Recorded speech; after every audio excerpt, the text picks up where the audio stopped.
मेरे प्यारे विद्यार्थियों, हमारे मध्य में एक बहुत ही बहुप्रतीक्षित परीक्षा यूपी ट्रिपल एससी पैट का एग्जाम आ चुका है। 6 और 7 सितंबर को यह एग्जाम हो रहा है। आज मैं आपके मध्य में पैट की सीरीज आज से आरंभ कर रहा हूं। लगातार ये सीरीज आपके मध्य पेपर तक आती रहेगी, इसलिए वीडियो पर लगातार नजर बनाकर रखेंगे। ये एग्जाम ओरिएंटेड क्लास है। आपका बहुत बहुत स्वागत, अभिनंदन आपके चाहिए तो YouTube channel career plus Bihar sir के साथ मैं आपको बात करूंगा एग्जाम द्वारा परीक्षा पैट के इस सीरीज के पहले प्रश्न पर। यह सामान्य ज्ञान सीरीज मैंने चालू किया आपके लिए और सीरीज का पहला क्वेश्चन है यहां से, भारत का राष्ट्रीय खेल कौन सा है, नेशनल गेम कौन सा है? क्या वो क्रिकेट है, हॉकी है, कबड्डी है या फुटबॉल है? जैसे आपको अलग दिखाई दिया है, बच्चे यहां मतभ्रम हो सकते हैं, कंफ्यूज हो सकते हैं। आपको बिल्कुल कंफ्यूज नहीं होना है। एक सही उत्तर आपके हॉकी है। यहां पर कई विद्यार्थी क्वेश्चन करते हैं, हॉकी को सरकार ने ऑफिशियल तौर पर, आधिकारिक तौर पर राष्ट्रीय खेल की मान्यता नहीं दी है, पर इसको हॉकी को राष्ट्रीय खेल ही माना जाता है। आप हॉकी मार कर आएंगे। ठीक उसी प्रकार से जैसे गांधी जी को ऑफिशियल तौर पर राष्ट्रपिता की कोई उपाधि नहीं मिली है, लेकिन पूरा देश गांधी जी को राष्ट्रपिता के तौर पर जानता है, यहां भी आपको राष्ट्रीय खेल आएगा तो आपको हॉकी ही मार कर आना है। ये उत्तर बिल्कुल सही होगा। इस सीरीज का दूसरा महत्वपूर्ण प्रश्न है हमारा, गदर पार्टी की स्थापना कब हुई है? क्या गदर पार्टी 1913 में बनी है, 1920 या 1930? तो गदर पार्टी को माइंड में लाएंगे, गदर पार्टी क्या हो सकती है? तो गदर पार्टी ये वही है जो भारत के राष्ट्रीय आंदोलन के दौरान वर्ष 1913 में इसकी स्थापना हुई और इसकी स्थापना बड़ी भूमिका किसकी रही है? लाला हरदयाल की। यहां पर लाला हरदयाल, ये हरदयाल के नेतृत्व में इस पार्टी ने बड़ी भूमिका निभाई है। और अमेरिका के सैन फ्रांसिस्को या शहर में इसकी स्थापना हुई है। आप अतिरिक्त क्वेश्चन आपके लिए हो गया, कहां स्थापना हो रही है? अमेरिका के सैन फ्रांसिस्को शहर में। ये यूएसए कर लेंगे समझने के लिए आपके। ये गदर पार्टी है, इसको आप याद कर लेंगे। कुछ क्वेश्चन ऐसे हैं, कुछ डेट ऐसी हैं जो लगातार एग्जाम में पूछी जाती हैं। आपके एग्जाम में राष्ट्रीय आंदोलन से क्वेश्चन आने वाला है। जैसे असहयोग आंदोलन है 1920 मारेंगे, आपके नमक आंदोलन है 1930 मारेंगे, या भारत छोड़ो आंदोलन है, क्विट इंडिया मूवमेंट, उसे 1942 मारेंगे। ऐसे बहुत सारे प्रश्न आपके मध्य में आ जाने वाले हैं। इस सीरीज का थर्ड क्वेश्चन है ये वाला, गीता रहस्य ये किसकी पुस्तक है? क्या ये नेहरू जी की पुस्तक है, या तिलक जी की पुस्तक है, या विवेकानंद की पुस्तक है, या महात्मा गांधी की पुस्तक है? तो आप देखेंगे गीता रहस्य बहुत महत्वपूर्ण पुस्तक है। इसके जो राइटर है वो आपके लोकमान्य बाल गंगाधर तिलक जी हैं। इसका सही उत्तर होगा लोकमान्य तिलक। क्या मार के आएंगे? लोकमान्य तिलक। किताब का नाम है गीता रहस्य।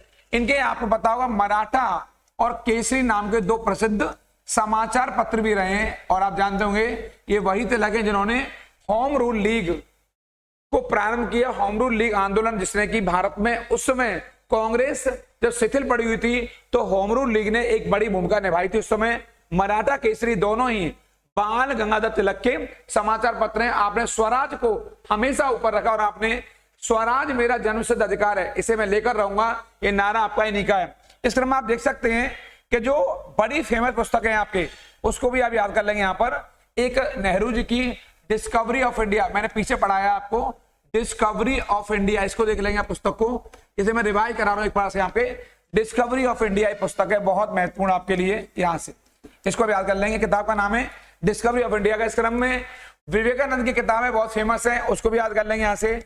और पुस्तक है आपके यहाँ पर ज्ञान योग, इन किताब है ज्ञान योग, कर्म योग, इनको आप याद करेंगे यहां से। भक्ति योग, ये सब विवेकानंद जी की पुस्तक है। इसके अलावा राजयोग, और एक बहुत फेमस किताब है आपकी विवेकानंद जी की, जो भारत के लिए एक बहुत बड़े आदर्श पुरुष भी हैं, ये वाला the east and the west, ये आपकी ही किताब है, इसको भी देख लेंगे। ये विवेकानंद की। गांधी जी की किताब आएगी यहां से, तो ये भी कर सकते हैं। गांधी जी के बारे में किताब अगर आती फेमस तो आपका my experiment with truth, my experiment with truth, इसको भी आप देख के जाएंगे। कई बार इस तरह से पूछा जा सकता है। गांधी जी की फेमस किताब है माई एक्सपेरिमेंट विद ट्रुथ। ऐसे ही गांधी जी की हिंद स्वराज एक अन्य पुस्तक है, हिंद स्वराज, इसको भी आप देखकर जाएंगे। गांधी जी किताब को, हिंद स्वराज को। तो तिलक की बता दिया मैंने, गीता रहस्य। ऐसे ही नेहरू जी की डिस्कवरी ऑफ इंडिया, अब विवेकानंद की ज्ञान योग, कर्म योग, भक्ति योग, राजयोग, the east and the West, ऐसी बहुत सी पुस्तकें हैं। गांधी जी की माई एक्सपेरिमेंट विद ट्रुथ, यानी सत्य के साथ मेरे प्रयोग, सत्य के साथ मेरे प्रयोग। साथ ही हिंद स्वराज, जो गांधी जी ने स्वराज के बारे में अवधारणा दी है, वो हिंद स्वराज में ही अपना कॉन्सेप्ट गांधी जी ने प्रस्तुत किया है। इस क्रम में अगला क्वेश्चन सीरीज का जो बहुत इंपॉर्टेंट है आपके लिए, भारतीय रिजर्व बैंक यानी आरबीआई की स्थापना। आरबीआई संबंधित क्वेश्चन आ सकता है एग्जाम में हमारे, जैसे क्या 1930 है, 35 है, 47 या 50।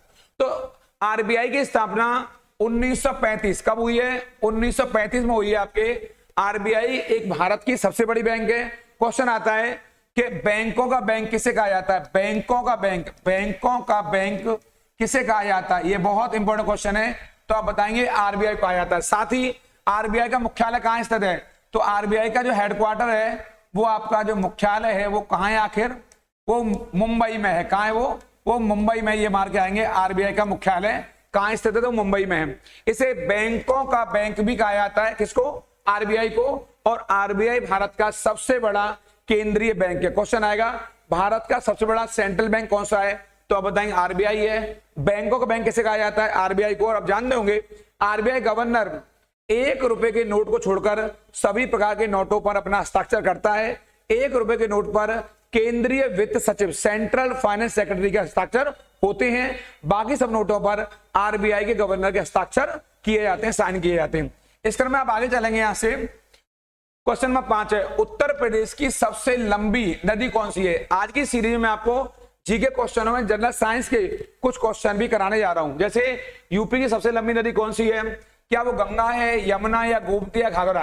तो इस क्रम में सबसे लंबी नदी दिखाई दे रही है आपको, वो कौन सी है? वो गंगा है। कौन सी है वो? गंगा है। क्योंकि गंगा नदी का उद्गम कहां से हो रहा है? आपके गोमुख धाम से। कहां से हो रहा है? गोमुख से हो रहा है, जो कि गंगोत्री ग्लेशियर में स्थित है। और इसकी लंबाई यूपी में कितनी है आपके? 1450 किलोमीटर है। ये बड़ी महत्वपूर्ण बात है। बड़ी बात, इसका जो यूपी में प्रवेश होता है, यूपी में आखिर ये कहां से एंट्री मारती है? तो आप मारेंगे यूपी में इसका प्रवेश जो है वो है आपके बिजनौर। कहां से है? बिजनौर से एंट्री मारती है। और कहां से ये एग्जिट करती है? एग्जिट मतलब बाहर हो जाती है। तो आप बताएंगे बाहर कहां से होती है? ये बलिया से। कहां से बाहर होती है? ये बलिया से बाहर होती है। यानी एंट्री मारेगी बिजनौर से और एग्जिट करेगी बलिया से। यानी गंगा नदी की लंबाई सबसे ज्यादा यूपी में यहां बनी हुई है। इस तरह में आप आगे चलेंगे। इस सीरीज का अगला क्वेश्चन है 6वां क्वेश्चन, संविधान सभा के स्थायी अध्यक्ष इनमें से कौन बनाए गए हैं? तो इसका उत्तर जैसे डॉक्टर भीमराव अंबेडकर है, या डॉक्टर राजेंद्र प्रसाद है, या जवाहरलाल नेहरू है, या आपके सरदार पटेल है। संविधान सभा के स्थायी अध्यक्ष पूछ रहा है। संविधान सभा के पहले अध्यक्ष के तौर पर हमारे यहाँ इसका चयन हुआ है, वो सच्चिदानंद सिन्हा रहे हैं। कौन रहे? डॉक्टर सच्चिदानंद सिन्हा रहे। लेकिन इस क्रम में वो स्थायी अध्यक्ष पूछ रहा है हमसे, तो इसके स्थायी अध्यक्ष डॉक्टर राजेंद्र प्रसाद। ये वाला आपको ज्ञात होना चाहिए। यहां पर 11 दिसंबर 1946 को डॉक्टर राजेंद्र प्रसाद को संविधान सभा का स्थायी अध्यक्ष बनाया गया। ये बहुत इंपॉर्टेंट है। और यही पता हुआ संविधान सभा की अंतिम बैठक हुई यानी 24 जनवरी 1950। यहां तक यानी संविधान सभा की अंतिम बैठक तक, ये सभा के अंतिम बैठक तक, यहां अंतिम बैठक तक डॉक्टर राजेंद्र प्रसाद इसके अध्यक्ष बने रहे। क्वेश्चन आएगा कि संविधान सभा का पहला अध्यक्ष कौन है? तो आप बताएंगे एसएन सिन्हा, सच्चिदानंद सिन्हा है। लेकिन अगर क्वेश्चन आएगा कि संविधान सभा के पहले स्थायी अध्यक्ष कौन है? तो आप बताएंगे डॉक्टर राजेंद्र प्रसाद, जो देश के पहले राष्ट्रपति बनने में भी सफल रहे। इस क्रम में आप आगे चलेंगे। जो आपके लिए अन्य क्वेश्चन है, द ग्रेट बाथ किस सभ्यता से जुड़ा हुआ है? आपके द ग्रेट बाथ का मतलब होता है, जैसे द ग्रेट बाथ, इसका मतलब है आपके यहां से महान स्नानागार। घबराना नहीं है आपको, यहां से घबराना नहीं है। महान स्नानागार, इसका मतलब होता है किस सभ्यता जुड़ा हुआ है? क्या ये वैदिक सभ्यता जुड़ा हुआ है, हड़प्पा सभ्यता जुड़ा हुआ है, या मौर्य काल से, या गुप्त काल से? आप ज्ञात होना चाहिए। ग्रेट बाथ की, द ग्रेट बाथ की हिंदी होती है महास्नानागार, या एक ऐसा बाथरूम जो बिल्कुल अलग है। तो इसको कहां से मिलेगा, किस सभ्यता से? तो ये हड़प्पा सभ्यता का बहुत अच्छा उदाहरण है। और आपको याद होना चाहिए ये मोहनजोदड़ो। कहां से? हड़प्पा में एक स्थान है मोहनजोदड़ो, यहां से ये आपके ग्रेट बाथरूम मिला है, महान स्नानागार मिला है। और मोहनजोदड़ो ये वही है जहां से कांसे की एक नृत्य करती मूर्ति भी मिली है। और मोहनजोदड़ो का जो अर्थ है वो है आपके मुर्दों का टीला। इसको क्या कर लेंगे, मुर्दों का टीला या मृतकों का टीला, इसे भी आप याद कर लेंगे। ये हड़प्पा सभ्यता का बहुत महत्वपूर्ण केंद्र है, द ग्रेट बाथ, इसे महान स्नानागार के नाम से भी जाना जाता है। ये मोहनजोदड़ो से मिला है, ये हड़प्पा सभ्यता का वही स्थल है। हड़प्पा के बाद दूसरा बड़ा केंद्र अगर रहा है तो वो मोहनजोदड़ो है। एक अन्य महत्वपूर्ण आंसर हुआ यहाँ पर, तो आप बताएंगे द ग्रेट बाथ कहां से मिला है, किस सभ्यता संबंधित है, तो हड़प्पा सभ्यता से। क्लियर हो गया आपको मामला ऐसे, ये इंपॉर्टेंट है। इस क्रम में हम लोग आगे चलेंगे। इस सीरीज का अगला क्वेश्चन है, नालंदा विश्वविद्यालय की स्थापना किस शासक ने की थी। ये क्वेश्चन है, नालंदा विश्वविद्यालय, क्या इसकी स्थापना चंद्रगुप्त मौर्य ने करी है, कुमार गुप्त ने की है, या हर्षवर्धन ने, या समुद्रगुप्त ने। तो नालंदा विश्वविद्यालय की स्थापना किस शासक ने की है, तो इसका उत्तर है इसकी स्थापना कुमार गुप्त के द्वारा की। किसके द्वारा, कुमार गुप्त ने नालंदा विश्वविद्यालय की स्थापना की। नालंदा विश्वविद्यालय शिक्षा का एक बड़ा केंद्र बन गया। ये बहुत इंपॉर्टेंट है क्योंकि नालंदा विश्वविद्यालय को स्थापना करने वाले तो कुमार गुप्त ने। क्वेश्चन पूछा जाता है कि नालंदा विश्वविद्यालय किसने नष्ट कर दिया, तो आप बताएंगे जो तुर्कों का सेनापति है बख्तियार खिलजी, जो मोहम्मद गौरी का सेनापति था जिन्हें पूर्वी अभियानों का नेतृत्व किया, कुतुबुद्दीन बख्तियार मोहम्मद खिलजी है आपके, उसने नालंदा विश्वविद्यालय को जलाकर नष्ट कर दिया। तो बख्तियार खिलजी याद कर लेंगे। और बनाने वाला कौन है, आप बताएंगे कुमार गुप्त, जो कि गुप्त वंश के महानतम शासकों में से एक रहा है, तो कुमार गुप्त को कर लेंगे। नालंदा विश्वविद्यालय यहां से आएगा, तो आप बताएंगे कुमार गुप्त। इस क्रम में आप आगे चलेंगे। अगला क्वेश्चन है, यूएनओ की स्थापना किसने करी है आपके, क्या यूएनओ स्थापना कब हुई है, कब पूछ रहा है आपसे, यहां से थोड़ा ध्यान से पढ़ेंगे। किसने की, एक संस्था का नाम है यूएनओ, बोले तो यूनाइटेड नेशन ऑर्गेनाइजेशन।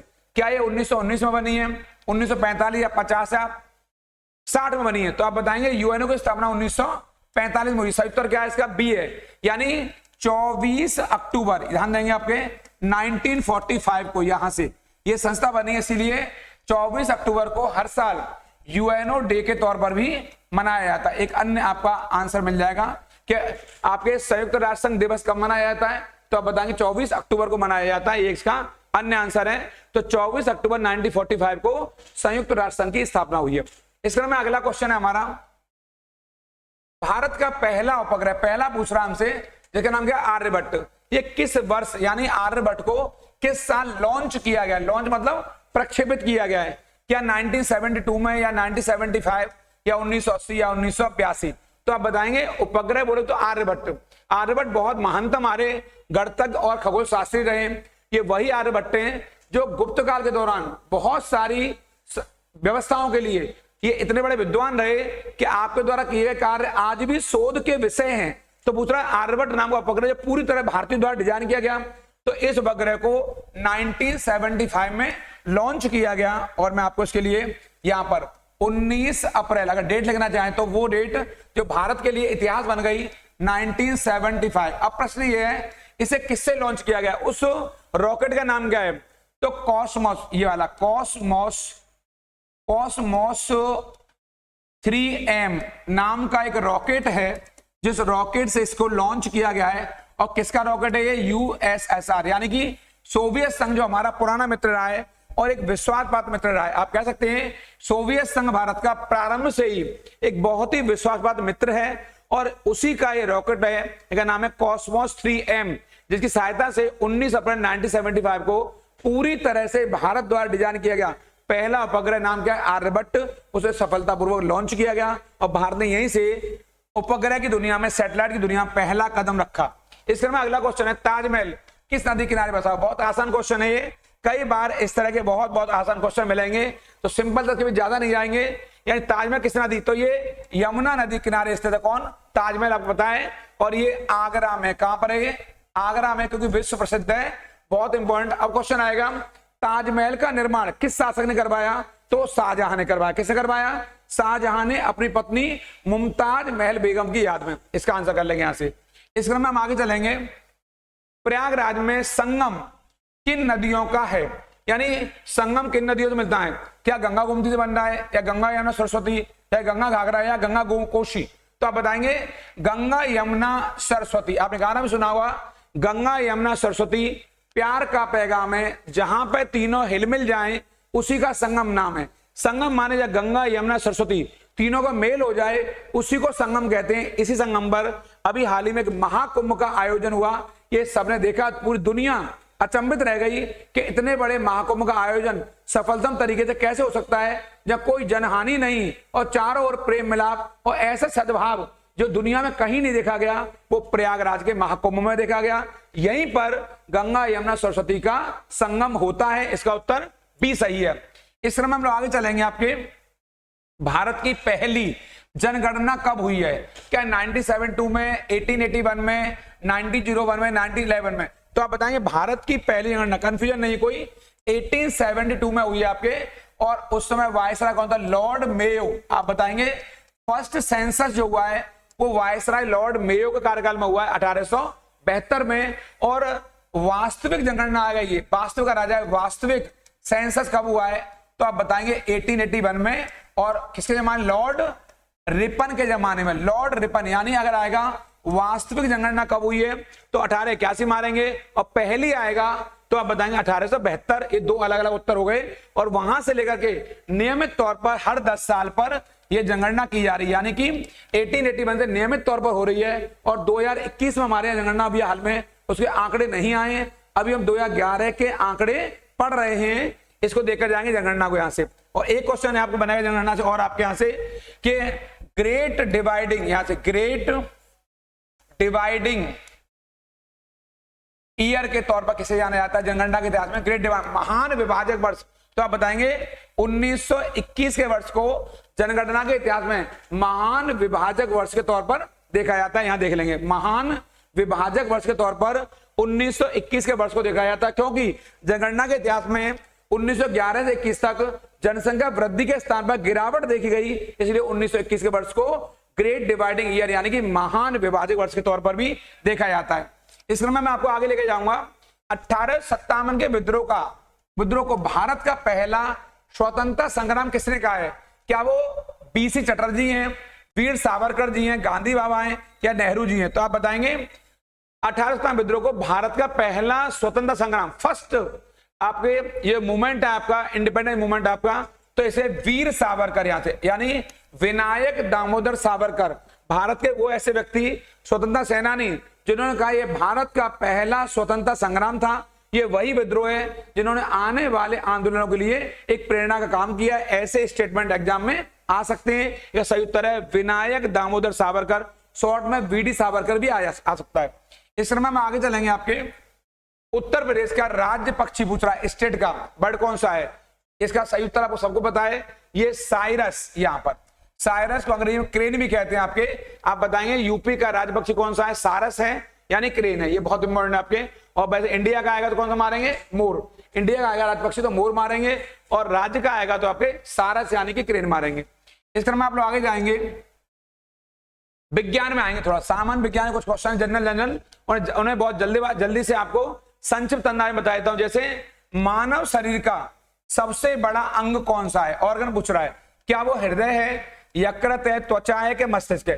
तो आप बताएंगे मानव शरीर का इस क्रम में सबसे बड़ा अंग कौन सा है? त्वचा है। बिल्कुल, आपके स्किन है आपके, इसको आप मार के आएंगे त्वचा। बहुत से लड़के यकृत भी मार सकते हैं, लीवर बोलते हैं, लेकिन सही उत्तर क्या है इसका? त्वचा है। आप बताएंगे मानव शरीर का सबसे बड़ा अंग कौन सा है? त्वचा है। इस क्रम में आप आगे देखेंगे आपके यहां से जल का रासायनिक सूत्र क्या है, यहां से पूछ रहा है आपके। तो अब क्या वो CO2 है, H2O है, O2 है, या H2SO4 है? तो अब जल का रासायनिक सूत्र आपके H2O है। आपके यहां से ये रहा, जल का रासायनिक सूत्र क्या है? H2O है। ऐसे बहुत सारे अन्य सूत्र भी आपके ऑक्सीजन के, कार्बन डाइऑक्साइड के, सल्फर डाइऑक्साइड के, नाइट्रोजन के, ऑर्गन के, हीलियम के, अन्य भी पूछे जा सकते हैं। यहाँ जल का कौन सा आंसर है? बी है, H2O है, जो बहुत इंपॉर्टेंट है आपके यहां से। इस क्रम में आगे चलेंगे आप लोग। पाचन क्रिया के मुख्य रूप से शरीर के किस अंग का प्रयोग होता है? पेट का होता है, छोटी आंत या बड़ी आंत या ग्रसनी, यानी कि जो डाइजेस्टिव सिस्टम है उसके लिए शरीर के कौन से अंग का? तो छोटी आंत, ये वाली, इसे बोलते हैं स्मॉल इंटेस्टाइन, यानी खाना छोटी आंत में पचता है आपके। तो आप बताएंगे कौन सा अंग है वो? छोटी आंत है, इसे बोलते हैं स्मॉल इंटेस्टाइन। इसको आप याद रखें, इसका उत्तर क्या आपके? पी होगा आपके यहां से। इस क्रम में आप आगे चलेंगे। आपके यहां से बिजली के बल्ब को किसने खोजा था? ग्राम बेल ने, थॉमस एडिसन, न्यूटन ने, या फेराडे ने? तो आप बताएंगे बिजली के बल्ब का आविष्कार किया थॉमस एडिसन ने। यहां से यहां करेंगे, यानी कहां के रहने वाले हैं, यूएसए। कहां के रहने वाले हैं आप, यूएसए के रहने वाले हैं। 1879 में आपने इस बल्ब के बारे में बताया और ये बल्ब बाजार में 1880 में आपके इसको विकसित तौर पर लाया गया, यानी कि खोजा गया 1879 में। थॉमस एडिसन ने, जो अमेरिका के महानतम वैज्ञानिकों में से एक रहे हैं। इस बल्ब के आने से एक बहुत बड़ी क्रांति आ गई, क्योंकि इस बल्ब ने पहली बार दुनिया को एक ऐसा प्रकाश दिया और दुनिया को नई राहें दिखाई, क्योंकि अंधेरे से उजाले की ओर थॉमस एडिसन ने दुनिया को लाने के लिए एक बड़ी सकारात्मक भूमिका निभाई है। बाद वाले वर्षों में इस पर बहुत सारे कार्य हुए। यहां से ग्राहम बेल आप जानते हैं टेलीफोन का आविष्कार है, इसको भी याद कर लेंगे यहां से आप लोग। इस तरह में आप देखेंगे आपके यहां से अगला हमारा इस सीरीज का नेक्स्ट क्वेश्चन है आपके, डीएनए का पूरा नाम क्या है? क्या डीऑक्सीराइबो न्यूक्लिक एसिड है, या डी न्यूक्लियर एसिड है, या डबल न्यूक्लियर एसिड है, या फिर डायनामिक न्यूक्लियर एसिड है? तो आप बताएंगे डीएनए का पूरा जो रासायनिक नाम है वो डीऑक्सीराइबो न्यूक्लिक एसिड है, या डीऑक्सीराइबो न्यूक्लियर, यानी ए उत्तर सही है आपके। सर क्रीक के द्वारा इसको जो खोजा गया, तो ये बहुत एक महत्वपूर्ण पहल बन गई। आज दुनिया में डीएनए की खोज से, डीएनए के आ जाने से बहुत सारे कार्य इतने आसानी से हो जा रहे हैं, चाहे कोई दुर्घटना हो या कोई अन्य किसी की पहचान करनी हो, बाल से, थूक से, लार से, खून से, हड्डी के चूरे से, कहीं नाखून से, कहीं से भी डीएनए को निकाला जा सकता है। और विज्ञान के क्षेत्र में इसने एक बहुत बड़ी ऐसी पहल कर दी है, जिसके लिए आज डीएनए के चलते मानव समुदाय को बहुत बड़ी विजय हासिल हुई है इस क्षेत्र में। पृथ्वी का घूमना किस प्रकार गति है? क्या ये परिक्रमण है, या घूर्णन है, या स्पंदन है, या विसरण है?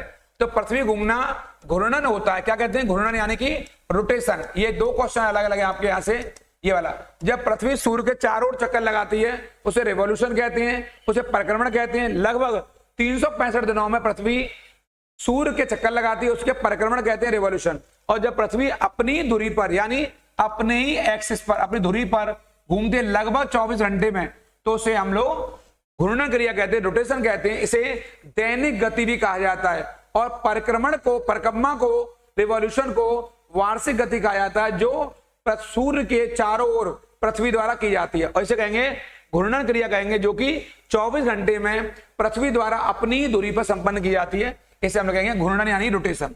इस तरह में अगला क्वेश्चन है, इंसुलिन किस अंग से स्रावित होता है? यानी इंसुलिन कहां से निकलता है? क्या यकृत से, गुर्दा से, अग्नाशय से, या मस्तिष्क से?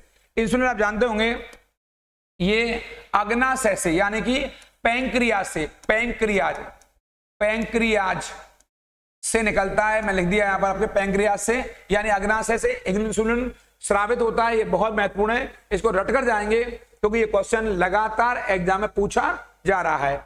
इस सीरीज का अगला क्वेश्चन है, जो 23वां क्वेश्चन है आपके लिए, प्रकाश वर्ष किसकी इकाई? Light year.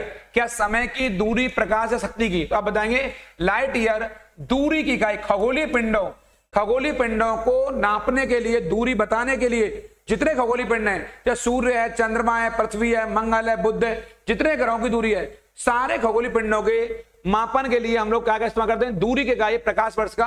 और लाइट ईयर से हम बता सकते हैं कौन सा ग्रह, उपग्रह या अन्य कोई आपका जो पिंड है, बॉडी है, कितनी दूरी पर है, उसे हम प्रकाश वर्ष की सहायता से आसानी से बता सकते हैं। इस क्रम में रक्त का, ब्लड का लाल होना किसका कारण है? क्लोरोफिल का कारण है, हीमोग्लोबिन है, आयोडीन है, कैल्शियम है? तो आप बताएंगे जो ब्लड हमारा रेड होता है वो हीमोग्लोबिन कारण से होता है। यहां से हीमोग्लोबिन, अगर ब्लड लाल की जगह नीला हो जाए तो आप हीमोसाइनिन बताएंगे, और हीमोग्लोबिन आएगा तो लाल हो जाएगा। ब्लड का लाल होना हीमोग्लोबिन कारण से होता है। और पत्तियों का जो हरा रंग होता है वो क्लोरोफिल के चलते होता है। ये इंपॉर्टेंट है। तो आप बताएंगे रक्त का लाल होना, आरबीसी रेड ब्लड सेल्स होते हैं जो ब्लड में पाए जाते हैं, और ये हीमोग्लोबिन के चलते हमारा रक्त लाल होता है। इस क्रम में आगे चलेंगे, कोशिका का नियंत्रण केंद्र क्या होता है? सेल का नियंत्रण यानी कंट्रोल सेंटर कौन सा है? क्या माइटोकॉन्ड्रिया है, राइबोसोम है, नाभिक है, या साइटोप्लाज्मा है? तो आप बताएंगे कोशिका का नियंत्रण केंद्र नाभिक होता है। इसे हम कहते हैं न्यूक्लियस। क्या कहते हैं इसको? न्यूक्लियस। इसे न्यूक्लियस कहा जाता है आपके, यानी कि सी उत्तर सही है इसका। कोशिका का नियंत्रण केंद्र क्या है? नाभिक है, जिसे हम न्यूक्लियस भी कहते हैं। इस तरह में आप लोग आगे चलेंगे। यहां से इस सीरीज का अगला साइंस का क्वेश्चन है, रक्त को शुद्ध करने का कार्य कौन करता है, प्योर कौन करता है ब्लड को, क्या हृदय करता है, फेफड़े करते हैं, गुर्दे या यकृत। तो रक्त को शुद्ध करने काम करता है आपके गुर्दे, यानी कि गुर्दे को हम लोग किडनी भी कहते हैं आपके, और इसी को वृक्क भी कहा जाता है। ध्यान देंगे इस बात पर और इसको नोट डाउन भी कर लेंगे।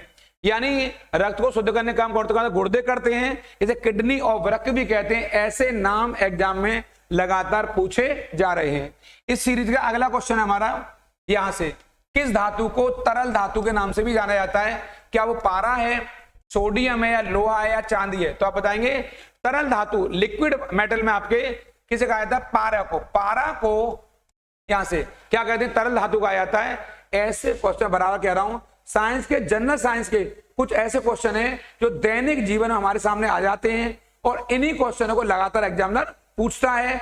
बिल्कुल घबराने की जरूरत नहीं है, प्रश्न को आराम से पढ़ना है और तब उसका उत्तर बताना है आपके। इसका उत्तर आपका ए सही होगा। यहां से इस तरह में आप लोग आगे जाएंगे। इस सीरीज का जो 28वां क्वेश्चन है, मनुष्य की सामान्य हृदय गति कितनी है? क्या 60-70 प्रति मिनट है, 72 मिनट है, या 80 से 90 प्रति मिनट, या 120 प्रति मिनट? तो इसका उत्तर है मनुष्य की सामान्य हृदय गति जो हार्ट बीटिंग है वो 72 प्रति मिनट कितनी होती है?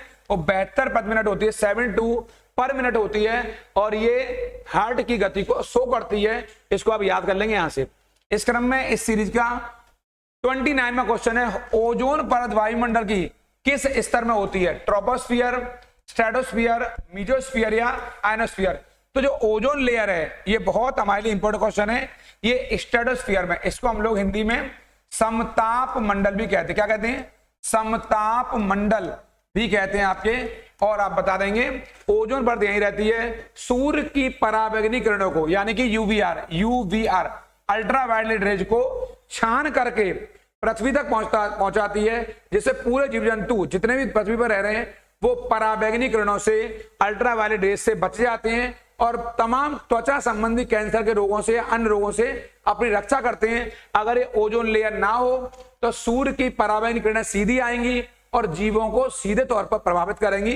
तो अब याद कर लेंगे स्ट्रेटोस्फीयर पाई जाती है, जिसे हम लोग समताप मंडल भी कहते हैं। ये वही मंडल है जहां पर प्लेन या फाइटर प्लेन आसानी चलाए जाते हैं, क्योंकि यहाँ का तापमान समान रहता है और मौसम संबंधी सभी घटनाएं, वर्षा, आंधी, तूफान, वो आपका ट्रोपोस्फीयर में होता है, यानी कि क्षोभ मंडल में जो वायुमंडल की पहली परत है। आप बताएंगे जो आपके मौसम जुड़ी हुई घटनाएं वो आपके ट्रोपोस्फीयर में होती हैं, और जो स्ट्रेटोस्फीयर है इसमें समताप मंडल भी पाया जाता है। इसको समताप परत भी कहते हैं आपके यहाँ से, इसे ओजोन परत भी कहते हैं, और इसकी हिंदी में इसकी क्या होते हैं? समताप मंडल कहा जाता है। इस सीरीज का हमारा अगला और लास्ट क्वेश्चन है आपके लिए, सूर्य के सबसे निकट का ग्रह कौन सा है? कौन सा प्लेनेट है जो सबसे नजदीक है? क्या वो पृथ्वी है, बुध है, या शुक्र है, या मंगल है? सूर्य के सबसे निकट पूछ रहा है आपके। तो बहुत से बच्चे जल्दीबाजी गलत कर सकते हैं। आप बताएंगे सूर्य के सबसे निकट कौन है? बुध है। कौन है? बुध है, यानी मरकरी है सबसे निकट आपके यहां से। इसके बाद कौन सा है? शुक्र है, यहां से वीनस है। उसके बाद आपके पृथ्वी का स्थान है यहां से। आप ऐसे आप लोग अर्थ, यानी कि आप ऐसे कहते हैं मरकरी को बुध कहते हैं। सूर्य के सबसे निकट का ग्रह कौन सा है? बुध है। बुध को हम लोग क्या कहते हैं अंग्रेजी में? मरकरी कहते हैं। ये मरकरी आपके यहाँ से। उसके बाद शुक्र का स्थान से हम लोग बोलते हैं वीनस, और उसके बाद अर्थ का स्थान यानी पृथ्वी। मैं क्रम से बता दिया आपको। और सूर्य से जो सबसे दूर है वो कौन सा है आपके? उसका नाम कौन सा ग्रह है आपके? वरुण। यहाँ पर वरुण आपके, इसको भी याद कर लेंगे। वरुण है आपके, ये इसे नेपच्यून बोलते हैं। क्या बोलते हैं इसको? नेपच्यून बोलते हैं इसको आपके, यानी आप कह देंगे आपके सूर्य से सबसे दूर कौन सा ग्रह है? तो उसका नाम वरुण है। और वरुण इस पूरे आपके ब्रह्मांड का सबसे ठंडा ग्रह भी माना जाता है। क्वेश्चन आएगा सौर मंडल का सबसे ठंडा ग्रह कौन सा है? तो वरुण है। और इसको भी याद कर लेंगे जो सबसे दूर भी है। तो सूर्य के नजदीक आएगा बुध बताएंगे, और दूर आएगा तो आपके वरुण बताएंगे। ऐसे क्वेश्चन मैं आपके अगले टेस्ट सीरीज में फिर लेकर आ रहा हूं। लगातार इस टेस्ट सीरीज में बने रहेंगे। यूपी पैड से जुड़े हुए और अन्य एग्जाम जुड़े हुए जितने क्वेश्चन है वो लगातार मैं देता रहूंगा। आप सब लोगों को बहुत बहुत धन्यवाद। लगातार वीडियो को छोड़ेंगे नहीं, और अगर कोई क्वेश्चन दिक्कत हो रही है तो मुझे कमेंट बॉक्स में लिख कर बताएंगे। प्रणाम, नमस्कार, जय हिंद।